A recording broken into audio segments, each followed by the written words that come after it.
नमस्कार. सलाम तुमच्या कर्तृत्वाला या विशेष पॉडकास्टमध्ये आपल्या सर्वांचं मनपूर्वक स्वागत. एखादी बातमी कानावर येते, आपण ती ऐकतो, वाचतो, पुढे जातो. पण त्या बातमीमागे एक प्रवास, सत्य शोधण्याचा, प्रश्न विचारण्याचा, घटनास्थळी धाव घेण्याचा, माहितीची पडताळणी करण्याचा आणि सर्वात महत्त्वाचं म्हणजे सत्य लोकांसमोर आणण्याचा. हा प्रवास असतो एका पत्रकाराचा.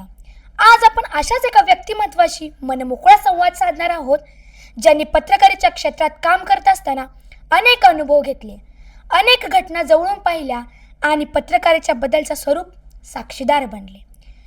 आज आपल्या पॉडकास्टमध्ये आपले विशेष पाहुणे आहेत अभय दिवाणजी सर, ज्येष्ठ पत्रकार. अभयजी, सलाम तुमच्या कर्तृत्वाला या पॉडकास्टमध्ये आपलं मनपूर्वक स्वागत. नमस्कार. आपण या पॉडकास्टची किंवा मनमोकळ्या संवादाची सुरुवात आपण आपल्या बालपणाबद्दल करूया. तर तुमचं बालपण कसं होतं? मी मूळचा अक्कलकोट. आमची हलाख्याची परिस्थिती होती. खाणारी तोंड जास्त आणि कमवणारे एकटे वडील होते. त्यामुळे आम्ही तिघही भावंड ज्याला जिथं काम मिळेल ते काम करत होतो. मी एका सराफाच्या दुकानामध्ये 1983 ते 88 या कालावधीमध्ये दुकान झाडायचं, पुसायचं सुरुवातीला करत होतो. नंतर मी जेव्हा BComला असं कळलं तेव्हा त्यांनी मला अकाउंट घेण्याचं काम दिलं आणि 1987 साली साधारण शेवटच्या वर्षाला होतो मी BComच्या. त्यावेळी सोलापूर तरुण भारतचा भरारी प्रतिनिधी म्हणजे कॉलेजचा प्रतिनिधी म्हणून मी या पत्रकारितेची सुरुवात केली. त्याला आज 38 वर्ष पूर्ण होत आहेत. आम्ही आता आमच्या समोर बघतोय की ज्येष्ठ पत्रकार अभय सर या नावाने तुम्ही सगळीकडे प्रसिद्ध आहात. मग तुमचं बालपणाचं ध्येय पण तेच होतं का? असं काही नव्हतं माझं त्यावेळेस. टार्गेट असं पत्रकार व्हावं, संपादक व्हावं, पत्रकारितेत यावं असं काही नव्हतं. हातातोंडाची मिळवणी करणं एवढं एकच टार्गेट होतं. पण शेवटच्या वर्षात जेव्हा मी तरुण भारतचा बातमीदार म्हणून काम करायला लागलो तेव्हा पत्रकारितेची आवड निर्माण झाली. तेव्हा वृत्तपत्र वाचायचं आणि साहित्याचे अभ्यास करायचा. मुळात मी BComचा स्टुडंट होतो. साहित्याचा तसा काही संबंध नव्हता. परंतु शेवटच्या वर्षामध्ये मात्र मी साहित्याशी जोडला गेलो आणि मग तरुण भारतमध्ये सुरुवात जेव्हा काम सुरू केले तेव्हापासून मग पत्रकारितेत यायचं ठाम निश्चय केला. पत्रकारितेत येण्यामागे कोणती व्यक्ती किंवा कोणती घटना प्रेरणादायी ठरली? 1988 साली 87ला मी तरुण भारतमध्ये काम करत होतो. त्यावेळेस विवेक गळसाशी आणि अरविंद जोशी असे 2 त्या संपादक आणि वृत्तसंपादक होते. तर त्यावेळेस तरुण भारतच्या म्हणजे आधी भरारी प्रतिनिधी होतो, नंतर मग तरुण भारतमध्ये काम करायला लागलो. त्या भरारीचं काम त्याच्यानंतर रंगावैद्यांची महर्षी रंगावैद्य हे आमचे आदर्श, त्यांची भेट झाली आणि मी संचारमध्ये कामाला लागलो. मी म्हणजे मला पैसे जास्त कमवायचे होते म्हणून मी आकाशवाणीला सोलापूरच्या नैमित्तिक निवेदक म्हणून काम करायलो. हे साधारण 92पर्यंत. त्याच काळात संचारमध्ये मी पूर्णवेळ रंगावैद्यांच्या हाताखाली त्यांचा लेखनिक होतो. म्हणजे ते डिक्टेट करायचे, वयोवृद्ध होते ते आणि मी लिहून घ्यायचो. आणि अण्णांचं वैशिष्ट्य असं होतं की रंगांना समाजसेवी माणूस, समाजवादी माणूस, मोठ्या मनाचा माणूस, सगळं जगच आपलं पुत्रवत प्रेम करायचे, हे सगळं आपलंच आहे. आणि त्यांच्या हाताखाली काम करताना वेगवेगळे अनुभव आले. अण्णा म्हणजे एक विशाल हिमालय होता. मग मी म्हणजे थकून भागून आकाशवाणीला 10 ते 5 आणि संध्याकाळी 6 ते 12 संचारला काम करायचो. त्यावेळेस खूप कमी पगारी होत्या. त्यावेळेस काही सुविधा नव्हत्या. मी सायकलवरून ते एक साधारण 4-5 वर्ष सायकलवरून रिपोर्टिंग केलं. त्यावेळेस मी क्राईम रिपोर्टर होतो सुरुवातीच्या काळात. आणि एखादी घटना घडली, ॲक्सिडेंट झाला, काही खून झाला किंवा काही जरी जे काही घटना घडेल, कोर्ट कचेरी जावं लागायचं, सिव्हिलला जावं लागायचं, मी सगळ्या शासकीय कार्यालयात स्वतःहून जायचो. त्यावेळेस बीट ठरलं होतं आणि पत्रकारांची संख्याही खूप कमी होती की तू कलेक्टर ऑफिस कर, तू जिल्हा परिषद कर, तू महापालिका कर, तू कोर्ट कचेरी कर, असं कोणाला विभागणी नव्हती. आणि त्या काळात मला एवढा आनंद मिळाला, एवढा लोकसंपर्क वाढत गेला माझा की मी प्रत्येक ठिकाणी स्वतःहून जायचो आणि बातमी काढायचो. हा, म्हणजे प्रत्येक मोठ्या प्रवासाची सुरुवात ही छोट्या छोट्या पावलांनीच होते. आता तुम्ही आम्हाला सांगितलं की तुमच्या जीवनामध्ये पत्रकारितेकडे वळण्यासाठी अण्णा हे तुमचे प्रेरणादायी व्यक्तिमत्व ठरले. तर त्यांचे जर तुम्हाला उपकार मानायचे असतील तर ते कोणत्या शब्दात म्हणाल? त्यांचे उपकार हे न विसर, मीच नाही, अण्णा हे विद्यापीठ होते. आज एखाद्या विद्यापीठामध्ये हजारो विद्यार्थी घडून जातात. तसं अण्णा हे एक विद्यापीठ होते. त्यांचे ऋणात त्यांच्या राहण्याचं मी पसंत करेन. त्यांचे उपकार तर म्हणजे खूपच आहेत. आणि अण्णांसारखेच एक सुभाष कोरे म्हणून लोकमतला असताना ते संपादक होते. सुभाष कोरेंची तर संपादक कसा असावा त्याचं एक मोठं उदाहरण आहे सुभाष कोरे. आता तुम्ही प्रवास काहीसा संघर्षात असतोच, मग तुम्हाला अशा लहानपणीच्या कोणत्या आठवणी आहेत का की त्या आजही तुम्हाला प्रेरणादायी ठरतात? आणि कष्टातून आयुष्याची जडणघडण झाली. मिळेल ते काम करायचं, घराला होईल न होईल पण आपल्यासाठी काही फी भरायची आहे, काही वह्या घ्यायची आहेत, काही स्वतःसाठी काही पॉकेट मनी असेल. आता पॉकेट मनी सगळ्या मुलांना वडील देतात, पण आमच्या काळात पॉकेट मनी मागणंसुद्धा गुन्हा होता. कारण वडिलांना कोणत्या तोंडानं काय पैसे मागायचे, कारण आम्ही भावंडं सगळे स्वतःचं आयुष्य स्वतः कंटत होतो. आणि म्हणजे आमच्या आईचीच शिकवण, आई फार पुढारलेल्या विचाराची होती. आम्हाला आमच्या घरामध्ये अशी जरी परिस्थिती असली तरी आमच्या घरात कोणतरी मित्र, कोणतरी पाहुणा, कोणतरी येऊन आमच्याकडे राहायचे आणि तोही खर्च आमच्यात म्हणजे ॲडिशनल व्हायचा.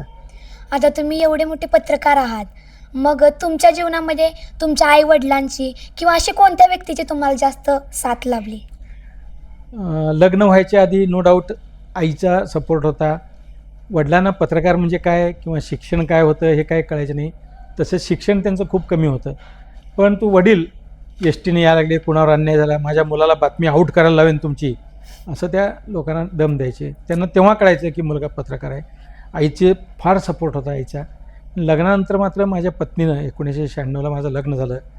आज 30 वर्ष झाले. माझ्या पत्नीनं सगळ्या सुखदुःखात, सगळ्या अडचणीत, सगळ्या म्हणजे आमच्या पत्रकारांना 24/7 असं काम असतं. सकाळी 6लासुद्धा फोन येतो, रात्री 12लासुद्धा काम असतं, कधी रात्री 3-3:30पर्यंतसुद्धा काम केलेलं आहे. काही मॅचेस असतात, काही असू शकतं. आणि त्या काळात डेडलाईन सांभाळत आम्ही काम करतो. ही कसोटी सांभाळताना घरच्यांचा सपोर्ट खूप महत्त्वाचा आहे. माझ्या मुलांचं शिक्षण असेल, माझ्या मुलांना काही काम असेल, घरचं काही असेल, तर संपूर्ण जबाबदारी माझ्या पत्नीनं पेलवली. ह्या सगळ्या प्रकारामध्ये माझ्यावर खूप मोठं संकट ओढवलं. 14 एप्रिल 2024 आणि 18 एप्रिल 2024. 14 एप्रिलला मला अटॅक आला आणि 18 एप्रिलला डॉक्टरांच्या समोरच दुसरा अटॅक आला. मी जातो आहे आणि गेलो आहे असाच सगळ्यांचा ग्रह झाला. डॉक्टरांनी मिसेसला सांगितलं, तुमच्या पाहुण्यांना बोलून घ्या. तो फार मोठा धक्कादायक प्रसंग आहे. आणि माझ्या सगळ्या पाहुण्यांना त्या दिवशी रात्री 1:30 वाजता निघा, या मुलांना, मुलीला सगळ्यांना बोलून घेतलं. आणि दुसऱ्या दिवशी मी ओके झालो, ठणठणीत झालो. तिसऱ्या दिवशी चांगला झालो. समर्थांचं गाणं लागलं होतं रेडिओवर त्या दिवशी सकाळी तिथल्या त्या स्पीकरवर. आणि मी उठून डोळे उघडून बघितलं, मी तर जिवंत आहे. मला तर रात्री माझी स्वतःची गॅरंटी वाटत नव्हती. ह्या डॉक्टरांचा संवाद मला माहीत नव्हता. परंतु त्या परिस्थितीत मला असं वाटत होतं की मी आता काय टिकत नाही. पुन्हा मला डिस्चार्ज द्यायचं ठरलं. मी चांगला झालो. 18 तारखेला दुसरा अटॅक आला आणि डॉक्टरांनी तर त्यावेळेस सांगितलं की हे टेबलवरच जातील म्हणून. मग त्यावेळेस मी कॉन्फिडेंटली सांगितलं मिसेसला की असं काही होणार नाही, तू काय काळजी करू नको, मी परत येईन. हे 2024 झालं. त्यामुळं मला नोकरी सोडावी लागली. कारण डॉक्टरांनी मला ताकीद दिली की तुम्ही एकतर नोकरी करा नाहीतर आयुष्य जगा. मग मी साधारण 36 वर्षे मी पत्रकारिता केली होती.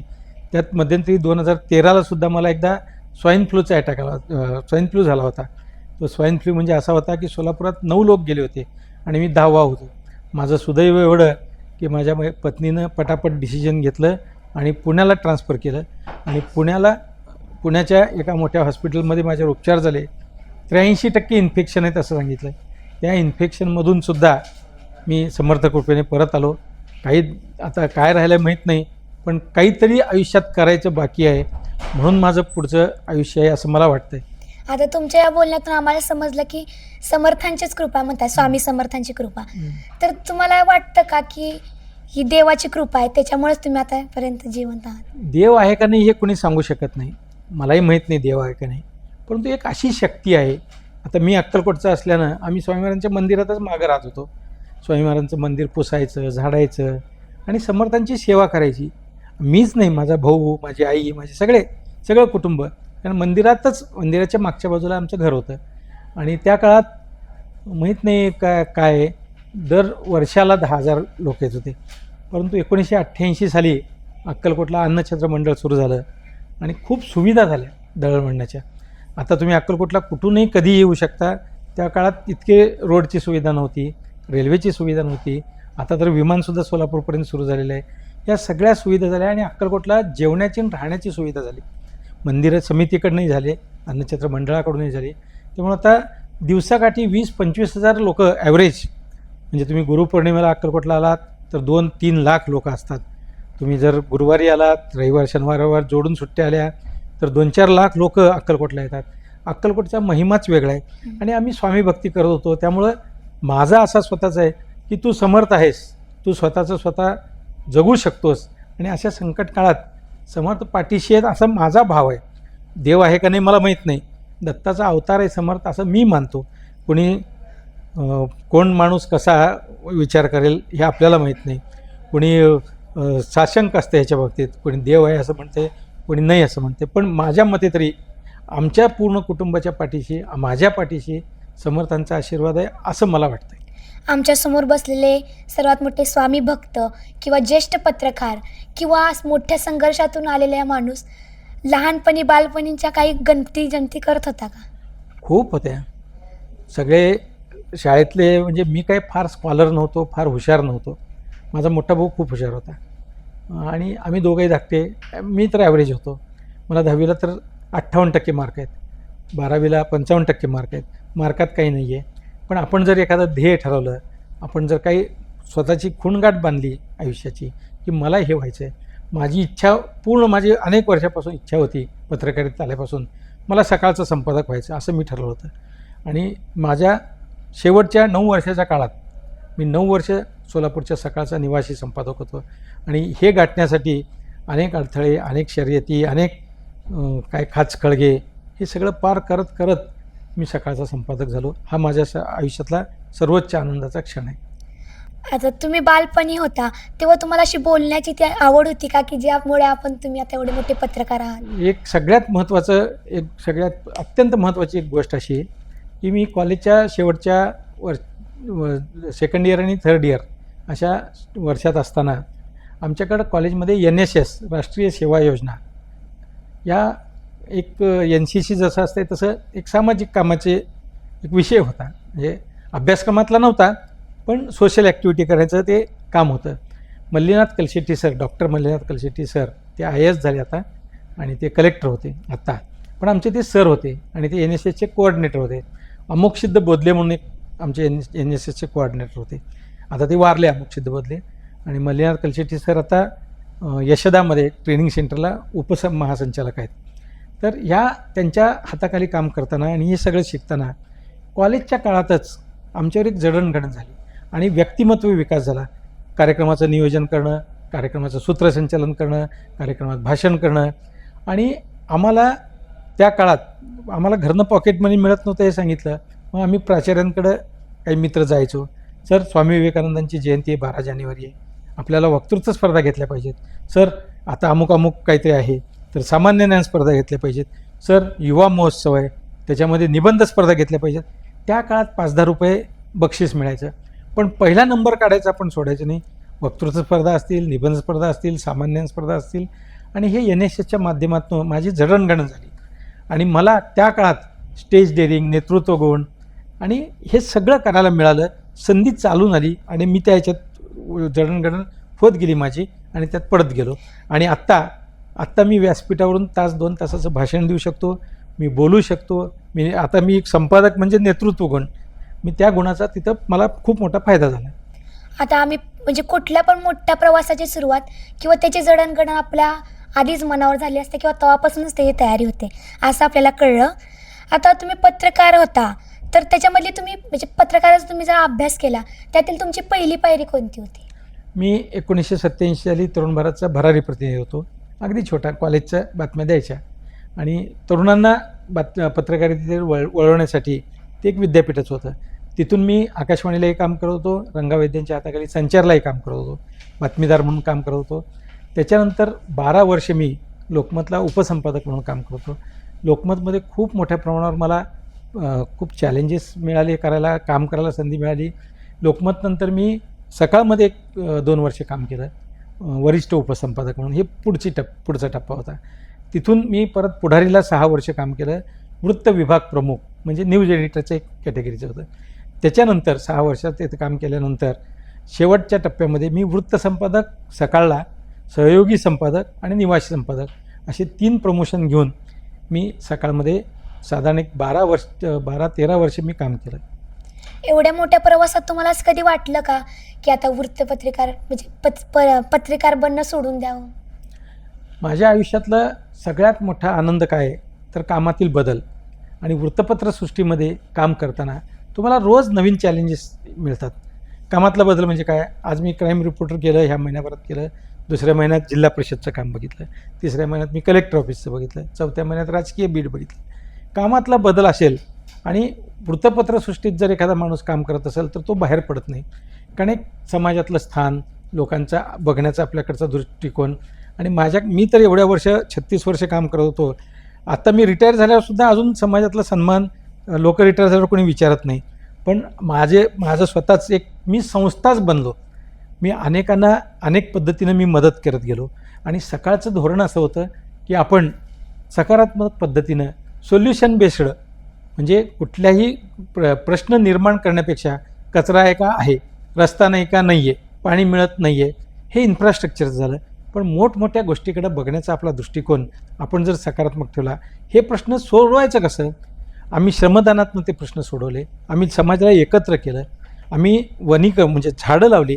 सोलापूर अक्कलकोटचा रस्ता, आता मला तुम्हाला सांगायला आनंद वाटेल की एक काळी तो रस्ता इतका खराब होता की सोलापूरहून अक्कलकोटला जायला 1 तास लागत होता. पूर्ण 1 तास सोलापूरपासून अक्कलकोटला जायला. आणि झाडी इतकी मोठी होती की ते झाडी एकमेकांना जोडून अशी कमान झाली होती आणि वटवृक्ष होते सगळे, वडाचे झाडं. मग ते विकासाचं गणितच आपलं बिघडलेलं आहे. तो रस्ता इतका मोठा केला आहे आता 4 लेन झालेला आहे. आता मी माझ्या घरून धुळे सोलापुरात मी राहतो. माझ्या घरून अक्कलकोटच्या स्वामी महाराजांच्या मंदिराला मी 25 मिनटात जातो. पूर्वी 1 तास लागायचा सोलापूर अक्कलकोटला, आता मी 25 मिनटात जातो. हे का झालं तर रस्ते मोठे झाले. पण रस्ते मोठे होताना त्याची झाडी सगळी तोडली गेली. आणि मी अक्कलकोटचा असल्यामुळं, मी स्वामी भक्त असल्यामुळं आणि अक्कलकोटला स्वामी महाराजांना येणाऱ्या लोकांची संख्या खूप आहे. आता खूप संख्या वाढली आहे. चालत येणाऱ्या लोकांची तेवढी संख्या आहे. आपल्याकडं उन्हाळा खूप असतो, म्हणजे पावसाळा असतो का नाही हे माहीत नाही, पण कमी उन्हाळा आणि जास्त उन्हाळा हे 2 ऋतू आपल्या सोलापूरला असतात असं सांगितलं जातं. तर या उन्हामध्ये लोक चालत जर जात असतील तर त्यांना पुन्हा झाडं असावेत आणि त्यांना शेल्टर मिळावी, सावली मिळावी. म्हणून मी स्वतः प्रयत्न करून आम्ही अक्कलकोटच्या रोडला तनिष्काच्या माध्यमातून मी अन्नछत्राचा संस्थापक विश्वस्त आहे आणि त्या माध्यमातून आणि तिथल्या सगळ्या लोकांना झाडं दत्तक दिले. तिथं लावलेली झाडं की एका टपरीवाल्याला, चहावाल्याला, कॅन्टीनवाल्याला, कोणी दुकानदाराला, ग्रामसेवकाला, तिथं राहणाऱ्या माणसाला, त्यांना आम्ही झाडं दत्तक दिली. आणि ही झाडं तुम्ही वाढवायची. आज तुम्ही जर अक्कलकोट रोडला चाललात तर तुम्हाला पहा, आम्ही छोटे छोटे लावलेले झाड आहेत, पण आज ते वटवृक्ष होणार आहेत आणि मोठे होणार आहेत. आणि सगळ्यांना वटवृक्षाकडून फालून जातोय. अक्कलकोटला जायचं म्हणजे अक्कलकोटचं वटवृक्षाचं महत्त्व आहे. असाच प्रयोग आम्ही ह्याच्या तुकाराम महाराज पालखी मार्गावर आणि ज्ञानेश्वर महाराज पालखी मार्गावर तिथं पण आम्ही शेकड्यांनी झाडं लावली आणि त्या झाडाचं दत्तक दिलं आम्ही सगळ्यांना. आज रक्षाबंधनाच्या वेळेस, आता रक्षाबंधन आहे, रक्षाबंधनाच्या वेळेस तिथल्या महिला झाडाला राखी बांधून तू आमच्या समाजाचं रक्षण कर. झाड म्हणजे ऑक्सिजन देणार आहे. आपल्याला आता भविष्यात ऑक्सिजनचे सिलेंडर पाठीवर घेऊन फिरावं लागेल, इतकी वाईट अवस्था आपली झालेली आहे. पोल्युशन, पर्यावरण बिघडलं आहे, तर त्या पर्यावरणात आपल्याला जगायचं कसं असा प्रश्न पडणार आहे. म्हणून आम्ही झाडांचा तो प्रयोग केला आणि तिथंसुद्धा असं दत्तक केलं. तनिष्काच्या माध्यमातून सकाळचा एक वेगळा उपक्रम होता, तर तिथं झाडे लावली. महाराष्ट्रात हा आदर्श गेला. अक्कलकोटचा तर आदर्श सगळ्यात मोठा आहे. आणि अशा पद्धतीनं समाजकार्य म्हणजे संपादकांनी काय करावं ह्याची एक दिशा घालून देणारा हा उपक्रम झाला. म्हणजे आपल्यासमोर बसलेले अभय सर फक्त पत्रकारच नाही तर मोठ्या म्हणजे समाजकार्यकर्ता पण आहेत असं म्हणायला काही हरकतच नाही. आणि त्याबद्दल पुढील पिढीचा विचार करून म्हणजे शाश्वत विकासाप्रमाणे त्यांचं समाजाचं धोरण त्यांनी आपल्यासमोर आता मांडलेलं आहे. आता मला हे विचारायला आवडेल की काही जणी लोक म्हणतात की आपल्या दिवसभरात कोणतं पण असं काम केलं पाहिजे की संध्याकाळी आपल्याला झोपताना काहीतरी समाधान वाटलं पाहिजे मोठं. तर तशा प्रकारचं काम तुम्हाला रोज कोणतं करता? आत्ता रिटायर झाल्यावर माझं तसं काय फार मोठं काम नाही आहे, पण मी समाजात मिसळतो, जातो, लोकांमध्ये जातो. काही लोकांचे प्रश्न अजूनही काही सोडवता येतात का, कारण आपल्या शब्दाला अजूनही समाजात किंमत आहे. आत्ता आमच्या भागामध्ये बँक कॉलनी ज्ञानेश्वर नगरमध्ये गेल्या 40 वर्षापासून त्यांना पाणी व्यवस्थित मिळत नाही आहे, ड्रेनेज नाही आहे, रस्ते खराब आहेत. आम्ही आमच्या एका मित्र आहेत तिथं, श्रीपाद आरोळे म्हणून आमचे मित्र आहेत, त्यांच्याकडे आम्ही एकदा गेलो होतो गणपतीच्या काळात. आमचे 2-4 लोक असं घसरून पडले. मला त्याच वेळेस वाटलं की इथं रस्ता कसा काय नाही, 40 वर्ष ते तिथं राहतात आणि रस्ता होत नाही. जयकुमार माने म्हणून त्या भागाचे नगरसेवक आहेत, संगीता जाधव पण त्या भागात नगरसेविका आहेत. तर जयकुमार मानेंनी त्यांना बोलवलं. त्यांचे ब्रह्मदेवदादा माने, त्यांचे वडील त्यामध्ये आदर्श होते त्या काळातले, मोठे मोठे थोर व्यक्ती होते. रंगावैद्यांकडे ते यायचे आणि ते आल्यानंतर रंगावैद्यांकडं पहिला प्रश्न विचारायचे. माझे वडील सेक्रेटरी होते सोसायटी DCC बँकेचे आणि ते चेअरमन होते ब्रह्मदेवदादा. ते आले की काय दिवाणजी, ह्या आठवड्यात तू काय वाचलंस असं विचारायचे. मग आम्ही सांगायचो त्या काळात ते काय, हे बघ हे वाच, हे खूप चांगलं पुस्तक आहे.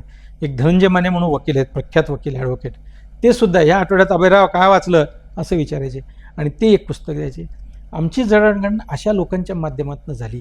आणि आत्ता ज्ञानेश्वर नगरचा जो प्रश्न मी सांगितला, तर तो प्रश्न सोडवण्यासाठी मी शब्द टाकला महापालिकेत त्या जयकुमार मानेंकडं.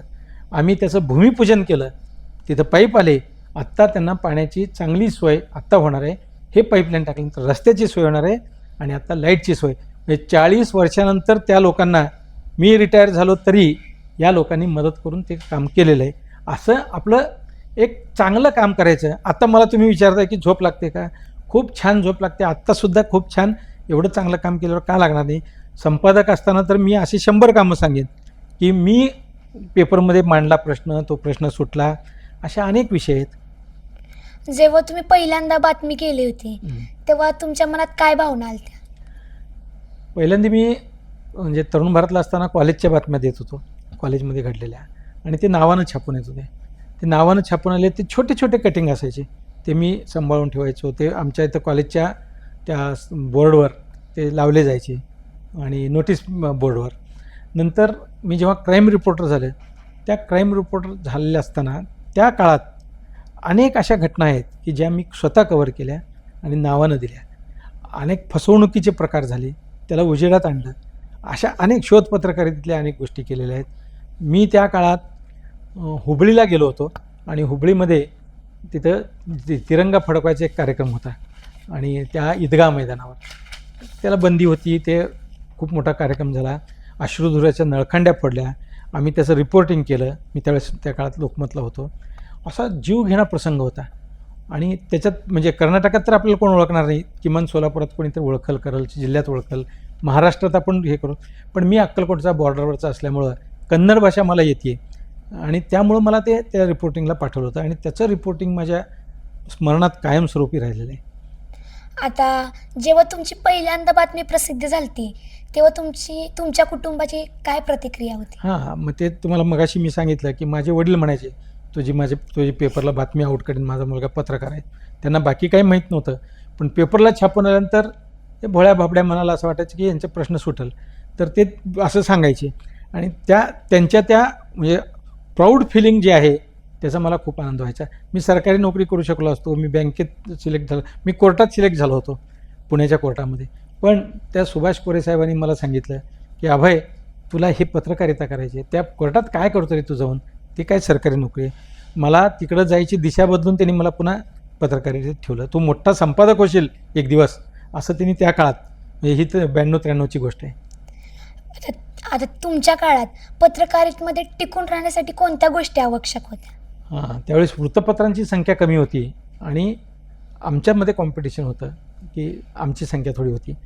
आणि त्या काळात कष्ट हा एकमेव, प्रामाणिकपणे काम करणे, कष्ट करणे, एवढं एकमेव ध्येय आमच्याकडे होतं आणि त्या ध्येयानं आम्ही काम केलं. आत्ता वृत्तपत्रांची संख्या, चॅनलची संख्या खूप मोठ्या प्रमाणात झाली आहे, बातमीदारही वाढलेले आहेत. परंतु आता मी जातो बघा सोडून, मी दुसरीकडे जाऊ शकतो, असं आत्ताच्या पत्रकारांमध्ये हे अहम एक आहे. परंतु आमच्या काळात टिकून राहणं, तिथं नोकरी करणं, आम्हाला दुसरं कुठली संधी असेलच याची गॅरंटी नव्हती. पण सुदैवानं मी तरुण भारतमधनं संचारमध्ये गेलो, संचारमधनं लोकमतमध्ये गेलो, सकाळमध्ये गेलो, पुढारीत गेलो आणि पुन्हा सकाळमध्ये वरच्या पोस्टवर. म्हणजे माझा प्रवास हा वरच्या पायरीचा होत गेला. आता बातमीच्या शोधात कधी तुम्हाला कठीण परिस्थितीचा सामना करावा लागला का? खूप वेळा झाला. मी तुम्हाला हुबळीचं प्रकरण सांगितलं. एकदा संध्याकाळी एक मर्डर झाला होता, क्राईम रिपोर्टर असताना. संध्याकाळी सायकलवर रिपोर्टिंग करायचं होतं. 14-15 किलोमीटर माझं सायकलिंग झाले. अशा अनेक उदाहरणं आहेत की अनेक कठीण परिस्थितीचा सामना करावा लागला आणि प्रत्यक्ष जाऊन मी त्याचं रिपोर्टिंग केलं. एकदा तर मी अक्कलकोटला निघालो होतो, सुट्टी होती आणि ॲक्सिडेंट झाला. माझ्यासमोरच मोठा ॲक्सिडेंट झाला. त्या सगळ्यांना गाडीतनं काढलं. माझ्या सगळ्यांच्या ओळखी असल्यामुळे एक DYSP येत होते, प्रकाश मुत्याल म्हणून. त्यांना गाडी थांबवली. ॲक्सिडेंट झाल्यानंतर ते जे जखमी होते त्यांना दवाखान्यात पोचवलं. त्याचं प्रत्यक्ष रिपोर्टिंग करता आलं. त्यामध्ये एक ह्युमन टच स्टोरी अशी होती की एक छोटंसं बाळ होतं, 6 महिने वर्षाचं असेल, पण त्या खाचेत बरोबर ते होतं आणि ते जगलं. तो एक प्रसंग माझ्या मनावर, हृदयावर कोरणारा झाला.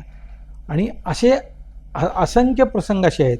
हुबळीचा प्रसंग आहे, हा ॲक्सिडेंटचा प्रसंग आहे आणि प्रत्यक्ष घटनास्थळी जाऊन रिपोर्टिंग करायची माझी स्वतःची भूमिका असायची.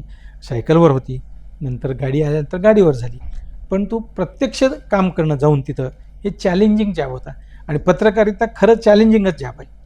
म्हणजे पत्रकाराची खरी परीक्षा कार्यालयात नसते तर प्रत्यक्ष मैदानात असते. बरोबर आहे. माझं जे रिपोर्टिंग होतं, आता अलीकडच्या काळात, आता तो दोष नाही आहे, आता मोबाईल आले आहेत, दळणवळणाची साधनं आलेली आहेत.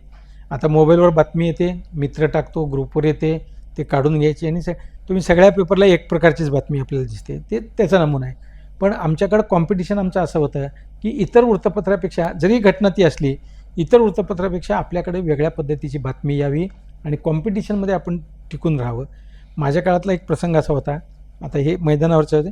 माझा संपर्क खूप चांगला होता. एका माणसानं गुटखा खाऊन त्याचं हे पूर्ण सडलं होतं. त्या डॉक्टरना वाटलं मला सांगावं म्हणून, तर मी गेलो आणि त्याचं काय झालं होतं, गुटखा खाऊन असं तोबरा भरून ट्रक ड्रायव्हर होता. तो ब्रश करताना ब्रश इकडून बाहेर आला होता आणि हे सगळं सडलं होतं एका बाजूचं.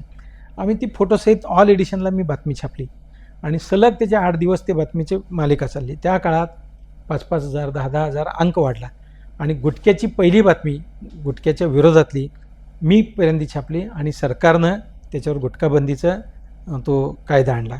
मला आनंद आहे की मी त्याची बातमी सुरुवात केली. विद्यापीठाचा प्रश्न आहे, रेल्वे, हुतात्मा असेल, सिद्धेश्वर आपलं इंद्रायणी असेल, अनेक असे प्रश्न आहेत. म्हणजे सगळ्यांनी केले आहे प्रयत्न, मी एकटाच केलो असे नाही, परंतु मी त्याचा सतत पाठपुरावा जर केला तर प्रश्न मार्गी लागतो आणि त्याचा पाठपुरावा केला तरच आपल्याला त्याचं यश मिळतं. हे आम्हाला कळून चुकलं होतं. त्यामुळं मी असे अनेक प्रश्न आहेत. अतिक्रमण केलं होतं पोलिसांनी खाजगी जागेवर, त्या पोलीस ट्रेनिंग सेंटरचं, ते आम्ही काढायला लावलं. म्हणजे असं पण आहे, असं पण आहे आणि चांगल्या कामाला थाप मिळते.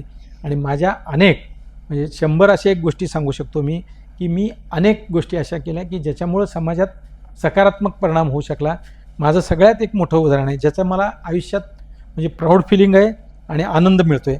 जिल्हा परिषदांच्या शाळा ग्रामीण भागातल्या शेतकऱ्यांच्या मुलांसाठी, शेतमजुरांच्या मुलासाठी, सर्वसामान्यांच्या मुलांसाठी स्थानिक स्वराज्य संस्थांच्या शाळा आहेत.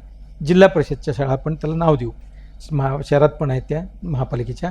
तर अशा चांगल्या शाळा ज्या आहेत त्याच्यावर फोकस करणारी एक मालिका, माझी शाळा गुणवत्तापूर्ण शाळा या नावानं आम्ही 153 भागाची मालिका त्या शाळेची लावली. पहिल्यांदा त्यांच्या शाळा चांगल्या आहेत, कशा आहेत, काय आहेत, तिथले शिक्षक किती चांगलं काम करत आहेत, ह्या जिल्हा परिषद शाळाचं. सर फाउंडेशन म्हणून आमची एक संस्था आहे, त्या संस्थेचं मी, म्हणजे ती NGO आहे, ती कुठली संघटना नाही, मी सल्लागार आहे त्यांचा, मार्गदर्शन करतो त्यांना. तर त्यांनी मला ते शाळा सगळ्या दाखवल्या, केल्या. त्याच्या आम्ही ग्रामीण भागातल्या बातमीदाराकडनं, त्या संस्थेकडनं किंवा आमच्या एका बातमीदाराकडनं त्याचं 153 भागाची मालिका केली. ही मालिका केल्यानंतर एका कंपनीनं त्यांचा CSR, प्रिसिजन कंपनी म्हणून सोलापुरात आहे, यतीन शहासाहेब माझ्याकडे आले होते. त्यांना मी लॅपटॉपवर बसल्या असं दाखवलं की सोलापूर जिल्ह्यात जिल्हा परिषदेच्या स्थानिक स्वराज्य संस्थेच्या इतक्या सुंदर शाळा आहेत. ते बघून हादरले ते, की एवढं आश्चर्य वाटलं त्यांना की एवढ्या चांगल्या जिल्हा परिषदच्या शाळेत. मग त्यांनी त्यांच्या PAला बोलवलं आणि त्याला ताबडतोब सांगितलं की आपला जो CSR फंड आहे या शाळेसाठी खर्च करा. मग चर्चा झाली, मिटिंगा झाल्या, सर फाउंडेशनबरोबर आमचे संवाद झाले त्या लोकांबरोबर.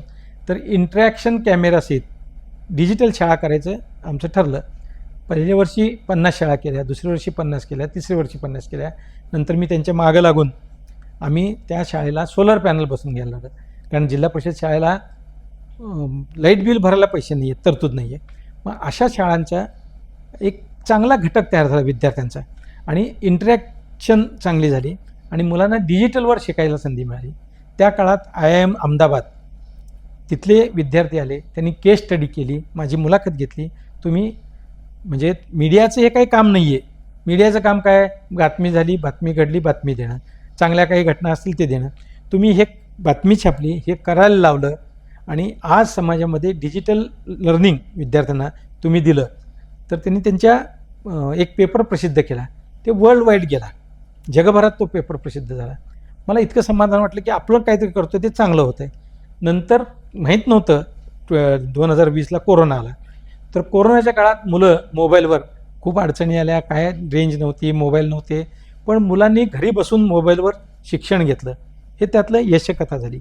आणि मला IIM अहमदाबादनं बोलवलं गेस्ट लेक्चरर म्हणून आणि माझं लेक्चर ठेवलं. तिथं देशातले सगळे ते शिक्षक किंवा त्यांचे तज्ज्ञ लोक आले होते आणि मी सोलापुरात एक मीडिया ग्रामीण भागातल्या शिक्षणासाठी, ग्रासरूटच्या शिक्षणासाठी काय करू शकतो याचं एक चांगलं उदाहरण दिलं. मी सकाळमध्ये होतो. आमचे प्रतापराव पवारसाहेब आणि अभिजित पवारसाहेब हे दोघं इंजिनियर आहेत आणि त्यांना इतका आनंद झाला की सोलापूरसारख्या ठिकाणी आपण हा जर उपक्रम करतो, त्यांनी महाराष्ट्रात सगळीकडे तो उपक्रम केला आणि आज महाराष्ट्रात तर आपण हे करतो. पण गुजरातच्या शिक्षण मंत्र्याचा OSD तो शिक्षकच आहे, तो त्या ठिकाणी आला होता IIMला आणि त्यांनी हे ऐकल्यानंतर त्यांनी गुजरातमध्ये हा पॅटर्न राबवला. संपूर्ण गुजरातभर हे पॅटर्न गेला आणि CSR फंडातनं interactive camera with solar panel digital learning होऊन झाले. तिथं आलेले जे इतर राज्यातले लोक होते त्यांनी आपल्या आपल्या राज्यात साधारण 20-22 राज्यामध्ये आमचा हा एज्युकेशनचा पॅटर्न ग्रामीण भागातला डिजिटल लर्निंगचा गेला. आयुष्यात मी काय कमवलं तर हे सगळ्यात मोठ्या पत्रकारितेतला सकारात्मक भाव घेऊन एवढा चांगला मोठा पॅटर्न तयार केला आणि ह्या पॅटर्नमुळं आज मी काहीतरी सांगू शकतो की पत्रकारिता बातमी घडली, घटना घडली, ती बातमी दिली, छापून आली, ह्याच्या पुढं पत्रकारिता नाही असा ज्यांचा समज आहे त्यांनी हे उदाहरण लक्षात घ्यावं की महाराष्ट्रभर हे जाते, देशभर जाते, आता तर ते IIMच्या माध्यमातून जगभर गेलेलं आहे. आता आपण जर तुम्हाला तुमच्या मुलाचं भविष्य घडवायचं असेल किंवा ह्या पिढीला जर संदेश द्यायचा असेल तर तुम्ही जास्तीत जास्त कोणत्या क्षेत्रात जावा असं म्हणाल? पत्रकारिता हे चॅलेंजिंग ज्यावं आता तर खूपच डिजिटल माध्यमातून खूप लोक पत्रकारितेत आलेले आहेत. म्हणजे मी ज्यावेळेस सोलापुरात आलो 87-88 साली तर त्या काळात बोटावर मोजणे इतके पत्रकार होते. आज नुसतं पत्रकार परिषद जरी घेतली तरी 70-80 लोक येतात. म्हणजे पत्रकारांची संख्याही वाढलेली आहे, क्वालिटी न्यूज रिपोर्टिंग वाढलेलं आहे, काम चांगलं होतं आहे आणि सरकारवर दबाव आणायचा जो प्रयत्न आहे म्हणजे एखादा प्रश्न विचारणे, सरकारला त्याच्यावर बांधिलकी सरकारची आहे, त्यांनी ते पार पाडायला पाहिजे, अशी पत्रकारिता आज आली. माझ्या मुलाचं जर म्हणलात, पुढच्या पिढीचं जर सांगितलं तर नो डाऊट पत्रकारितेत खूप चांगले चॅलेंजेस आहेत, समाधान आहे. आता मी तुम्हाला सांगितलं मी हे काम केलं, मला समाधान वाटतं. आज मी माझ्या पाठीशी काय घेऊन चाललो आहे तर मी हे घेऊन चाललो आहे की मी काहीतरी करू शकलो. आता आपण म्हणतोय की जी मीडिया आहे ती 4th पिलर ऑफ डेमोक्रेसी आहे, म्हणजे डेमोक्रेसी लोकशाहीचा 4था स्तंभ आहे. तर ती आपल्याला पूर्ण पार्श्वभूमी म्हणजे सगळं माहिती आहे ती बरोबर जाताना पॉलिटिशियनचा काहीतरी दबाव असतो का? जर असेल तर कोणत्या प्रकारचा असतो? अनेक वेळा दबाव येतो पॉलिटिशियनचा. संबंध कोणाचे कसे असतात, कोणाचे मैत्रीचे संबंध असतात, पण पत्रकार हा शक्यतो राजकीय लोकांचा सल्लागार असतो. त्यांनी दबाव देऊ नये, तो झुगारायला पाहिजे. कारण सत्य सांगणं हे आपलं काम आहे आणि तो धर्म आहे आपला. पत्रकारिता हा व्यवसाय नाही, धंदा नाही आहे. पत्रकारिता हा धर्म आहे आणि जो धर्म म्हणून चाललेला माणूस असतो तो अशा कुठल्याही दबावाला झुगारत नाही, झुगारून टाकतो, जुमानत नाही.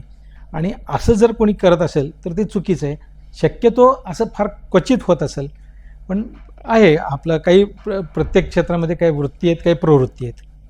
मग तसं झाल्यावर मग तुम्ही म्हणजे कुणाच्या बाबतीत, तुमच्या बाबतीत असं झालंय का कधी? हां, काही लोकांनी मला फोन केले, प्रत्यक्ष भेटून सांगितलं की अभय ही बातमी नाही आली तर चालेल. लार्ज स्केलवर आपण न्याय देऊ शकतो ज्या गोष्टीनं, त्याला आपण कधीच अवेअर करायचं नाही. मी ती बातमी छापली, त्याचा परिणाम झाला, त्यांना ते भोगावं लागलं. एखाद्या सामान्य व्यक्तीची समस्या पत्रकारितेमुळे प्रशासनापर्यंत पोहोचून त्याला न्याय मिळवून देण्याचा अनुभव आहे का? खूप अनुभव आहेत.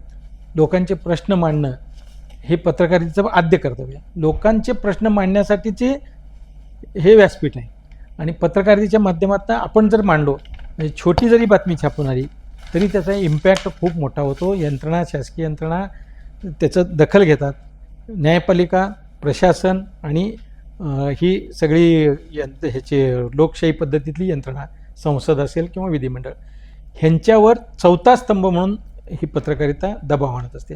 आणि तो दबाव चांगल्या पद्धतीचा जर असेल तर नो डाऊट हे चांगल्या पद्धतीनं काम चालणार आहे. आता पत्रकाराने कोणत्या प्रकारच्या मर्यादा ओलांडू नयेत? 100% अनेक गोष्टी अशा सांगता येतील. पत्रकारानं आमिष खूप असतात पत्रकारांना, कारण बातमी छापून येण्यासाठी आणि न येण्यासाठी दोन्ही गोष्टीसाठी असतात. तर ह्या दबावाला बळी पडू नये, आमिषाला बळी पडू नये, वाममार्गाला लागू नये. आज माझी बैठक कुठं आहे, मी जर रात्री एखाद्या चुकीच्या ठिकाणी बसत असेल तर समाजातले सगळे बघणारे काय म्हणतील, हा तो तिथं बसत असतो, तो तिथं दिसतो. तर लोकांमध्ये तो भाव जर गेला तर चुकीच्या गोष्टी जातात आणि त्याच्यावर आपली व्यक्तिमत्व ठरतं. आज कुणीही माझ्याकडे असं बोट दाखवून सांगू शकत नाही की हा वाममार्गाचा माणूस आहे म्हणून. आता तुम्ही हे सांगितलं आम्हाला, ह्याबद्दल आता पत्रकाराने समाजामध्ये नेमकी कोणती भूमिका बजावतो? असं म्हणता येईल का की पत्रकार हा समाजाचा आरसा आहे? पत्रकार समाजाचा आरसा नाही, वृत्तपत्र समाजाचे आरसा आहेत. आणि पत्रकार हा जागल्याची भूमिका बजावतो, तो वॉच ठेवतो, तो वॉचडॉग आहे. तुम्ही काय करता, काय नाही, चांगलं असेल तर चांगलं, वाईट असेल तर वाईट. आम्हाला एखाद्या वृत्तपत्र संस्थेत सांगण्यात आलं, तुम्हाला 2 डोळे दिलेत. कशासाठी 2 डोळे दिलेत? एका डोळ्याने चांगलं बघा, एका डोळ्याने वाईट बघा. पण सकाळसारख्या वृत्तपत्रात त्यांनी आम्हाला सांगितलं की तुम्ही डोळ्याने चांगलंच बघा, वाईट बघायचं तुम्ही भानगडीत पडूच नका. जे चांगलं आहे ते घ्या, जे सकारात्मक ते घ्या, आणि त्यातनं समाज सकारात्मक घडला पाहिजे आणि चांगला समाज घडला पाहिजे, असं सकाळची भूमिका होती. ही भूमिका राबवल्यामुळं मी 9 वर्ष संपादकात पदाची चांगल्या पद्धतीने पार पाडू शकलो. असं कधी झालंय का की तुम्ही एखादी माहिती लिहून दिल्या आणि ती चुकीच्या प्रकारे आपल्याला टीव्हीमधून माध्यमातून दिसून आल्या? मी वृत्तपत्रात होतो त्यामुळं बातमी स्वरूपात असं कधीच झालं नाही, कारण तो आपला स्वतःचा ती भूमिका असते आपली स्वतःची, आणि ती जसं आहे तसंच छापून येतं. असं कोणी करत नाही. किंवा तो जर करणारा जो उपसंपादक म्हणून टेबलवर बसलेला माणूस असतो, बातमीदार असतानाचा अनुभव, बातमीदारांनी कॉपी दिली की उपसंपादक त्यात बदल करतात. पण ते बदल कन्सिडरेशन असतं, म्हणजे एकमेकांचे त्याला सांगून करून ते होत असतात. असं पूर्णतः बदल जर करत असेल तर ते चुकीचं आहे, तसं होत नाही शक्यतो. आता पहिल्याच्या काळापासून आत्ताचा काळ फार बदललेला आहे, त्यामुळे आत्ताच्या ह्याच्यामध्ये काही काही फेक न्यूज येतात. मग त्याबद्दल तुम्ही काय माहिती सांगाल किंवा ती कशा प्रकारे कंट्रोल केल्या पाहिजे? आता सध्या सगळ्यात पुढं मी आणि माझी ब्रेकिंग न्यूज यायला पाहिजे अशी जी धावपळ सुरू आहे, ही सगळ्यात मोठी अडचणीची आहे. मध्यंतरी एक मोठा साहित्यिक वारला म्हणून माहिती आली आणि त्याला हुतात्मा स्मृती मंदिरमध्ये श्रद्धांजली वाहिली, त्याची शहनिशाच केली गेली नाही. असं हे तर घटना घडली, पण हे वृत्तपत्रात जर छापून येत असेल, चॅनलवर जर चालत असेल आणि नंतर माफी मागावं लागत असेल तर हे चुकीचं आहे. तसं होऊ नये. आणि ब्रेकिंग न्यूजच्या ह्या जमान्यामध्ये ते मात्र आता सातत्यानं व्हायला लागले. फेक न्यूजसुद्धा मोठ्या प्रमाणात आता काय होते, मागचे काहीतरी शूट केलेले किंवा प्रसारित झालेले काही व्हिडिओज येतात, मग लोक संभ्रमित होतात, त्याच्यावर तारीख नसते, आत्ताच लागलेली आग आहे, आत्ताच झालेला अपघात आहे, असं काही कोणाचं वक्तव्य. आता भूमिका बदलत आहेत. आता आज ह्या पक्षात आहे, उद्या त्या पक्षात आहे, आधी तो बोललेला आहे, नंतर तो वेगळा बोललेला असतो. ह्या गोष्टीवर आता आपल्याला नियंत्रण आणणं आणि ह्याच्या चॅलेंजेस सामना करणं हे पत्रकारांसमोरचं मोठं आव्हान आहे फेक न्यूज बरोबर. आता आपण बघतो की आता हे सगळं कॉम्पिटिशनचं जग आहे. सगळ्यात जास्त पिढ्या आहेत त्यांच्यामध्ये कॉम्पिटिशन जास्त आहे. मग आपण असं म्हणू शकतो का किंवा असं चालू आहे का की पत्रकारितामध्ये राजकारण जास्त आहे, विरोधक जास्त आहे, त्यामुळे कोणत्या पण प्रकारच्या बातमी छापून येतात? पत्रकारितेत राजकारण नाही आहे, स्पर्धा भरपूर आहेत. कारण वृत्तसंस्था खूप झाल्यात, मीडिया हाऊस वाढलेले आहेत, त्यांची एकमेकांची स्पर्धा आहे. मी तुम्हाला मगाशी सांगितलं ब्रेकिंग न्यूजच्या संदर्भात मी पहिल्यांदा बातमी काढली, मी शोधपत्रकारितलं हे केलं. अशा ह्या स्पर्धेच्या युगामध्ये ह्या वाईट प्रवृत्ती शिरत आहेत. खरं तर तसं होऊ नये आणि एकमेकांशी समन्वयानं काम केलं. आता ते स्पर्धा असल्यामुळं ते समन्वय होत नाही, त्याच्यामुळं हा अवगुण आहे असं म्हणलं तर हरकत नाही. जर तुम्हाला संधी मिळाली, जर तुम्हाला सांगितलं की आज तुम्ही पत्रकारितेमध्ये या, तर तुम्ही याल का? प्रश्नच नाही. मी आता म्हणजे 36 वर्षाच्या सेवेनंतर मी निवृत्त झालो, 100% निवृत्त झालो. पण माझ्या पुढं जे आदर्श आहेत, मधुकर भावे, त्यांचं वय आता 85 वर्ष आहे, पण आजही ते डिजिटलच्या माध्यमातून पत्रकारिता जिवंत ठेवून आहेत. ते सतत लिहित राहतात. आता या वयाला ते व्यक्ती इतकं काम करत असेल तर मी तर साठीच आहे. म्हणून मी काय केलं आहे, खरी गोष्ट विथ अभय असं एक डिजिटल चॅनल सुरू केलं आहे. तुम्हीसुद्धा यूट्यूबवर जा आणि खरी गोष्ट विथ अभय हे चॅनल सबस्क्राईब करा, बघा. आता मला असं वाटलं आहे की इन्स्पिरेशनल ज्या स्टोरी आहेत त्या स्टोरी समोर यायला पाहिजेत लोकांच्या. आणि समाजात आता तुमच्यासारख्या विद्यार्थ्यांना तुम्हाला काय दिसतंय, सगळं तुम्ही बघताना निगेटिव्ह जर बघत असाल, आता सोशल मीडियावर तुम्हाला ते तशा पद्धतीचंच ते अल्गोरिदम येते, तुम्ही जे बघताय ते येते. तुम्ही जर ह्या इन्स्पिरेशनल स्टोरी बघितलात, म्हणजे मी माझंच म्हणतो असं नाही, पण कुठल्याही चांगल्या गोष्टी बघितलात तर तुम्हाला चांगल्या गोष्टी येणार आहेत. आणि तुम्हाला भविष्यात स्पर्धा परीक्षा द्यायची असतील किंवा समाजातली काही माणसं कळायची असतील, आता माझ्या चॅनलवर तर मी राज्य पातळीवरचे, राष्ट्रीय पातळीवरचे आणि आंतरराष्ट्रीय पातळीवरचे लोक घेतो आहे. आणि त्या लोकांना तुम्हाला प्रत्यक्ष भेटता येत नाही, पण माझ्या या 36 वर्षाच्या पत्रकारितेत त्यांच्याशी जो माझा संबंध आला, संपर्क आला, समन्वयानं काम केलं काय तर अशा लोकांना माझ्या चॅनलमध्ये आणून मी तुमच्यापर्यंत पोचवत आहे. म्हणून तुम्ही या चॅनलकडं म्हणजे ओढा असावा असं माझं मत आहे. आता ह्या तुमच्या नवीन प्रवासानंतर जर तुम्ही जुन्या प्रवासाकडे बघताना कोणत्या गोष्टीचा जास्त अभिमान वाटतो? सिंहावलोकन करताना प्रिंट मीडिया नो डाऊट विश्वासार्हता पांढऱ्यावर काळा केलेला आहे. आणि मी जे काही 36 वर्षात केलं आहे, मला माझ्या पत्रकारितेचा खूप अभिमान आहे. मला पुन्हा जर ते करायला मिळालं तर करू शकतो, पण आत्ता मी त्यातून बाहेर पडले, रिटायर झालेलं आहे. आणि त्यामुळं आता या नव्या डिजिटल माध्यमात जाऊन सामान्यांच्या असामान्य कथा माझ्याकडे येणार आहेत. मला एवढं सगळं तुमचं समाजकार्य किंवा पत्रकारिता बोलून एक प्रश्न विचारावा वाटतो की तुम्ही पत्रकार पहिला होता आणि आज पण आहात, पण रिटायर आहात फक्त. तर तुम्ही रोजच्या जीवनात आणि घरच्या जीवनामध्ये कसा फरक जाणवत होता? पत्रकारितेत असताना, संपादक असताना म्हणजे किती तास बांधिलकी आहे काय मर्यादा नव्हती. त्यामुळं घराकडं कुटुंबाकडं हेळसांड झाली असं म्हणता येणार नाही, पण दुर्लक्ष होत गेलं. पण निवृत्त झाल्यानंतर मात्र मी सगळी पूर्ण 2 वर्ष माझ्या कुटुंबाला दिली. आम्ही फिरलो, आम्ही एकमेकांसाठी वेळ दिला आणि कुटुंबाला, मुलांना, मुलींना त्यावेळेस पण फार देत होतं, पण कमी होतं. कुठली जोडून सुट्टी आली किंवा रजा घेतली तर आम्ही सगळं कुटुंब मिळून एन्जॉय करत होतो, त्यातही वेळ काढून देत होतो. पण आता मात्र मी कुटुंबाला खूप मोठा वेळ देतो आहे. मग तुम्हाला सांगायला आनंद वाटेल, खरी गोष्ट हे विथ अभय जे चॅनल आहे त्याची मालकीण माझी मिसेस आहे, विशाला दिवाणजी, आणि मी नोकर आहे तिथं. ह्याच्यावरून अजून काय आनंदाचा क्षण असू शकतो? अशी आजपर्यंतची कोणती गोष्ट आहे जी आजही मनात खंत निर्माण करते? आत्ता 36 वर्षाच्या सेवेमध्ये मला जे सकाळचं संपादक व्हायचं होतं मी झालो आहे. मला जे काय करायचं होतं ते सगळं केलेलं आहे. आणि नवीन पिढी घडवण्यासाठी खंत एवढीच आहे की या नवीन पिढीला बदल आत्मसात करायला इतर बदल केलेले आहेत, पण व्याकरणदृष्ट्या, कायद्याचा अभ्यास, जे काही अभ्यास करायला पाहिजे ते मी खूप करायचे, माझं धडपड होती, ती मी करू शकलो नाही, याची खंत आहे. सर, तुमच्या अनुभवातून एक गोष्ट स्पष्ट होते की पत्रकारिता ही केवळ बातमी सांगण्याची कला नाही, ती सत्य शोधण्याची आणि समाजाप्रती जबाबदारी निभावण्याची भूमिका आहे.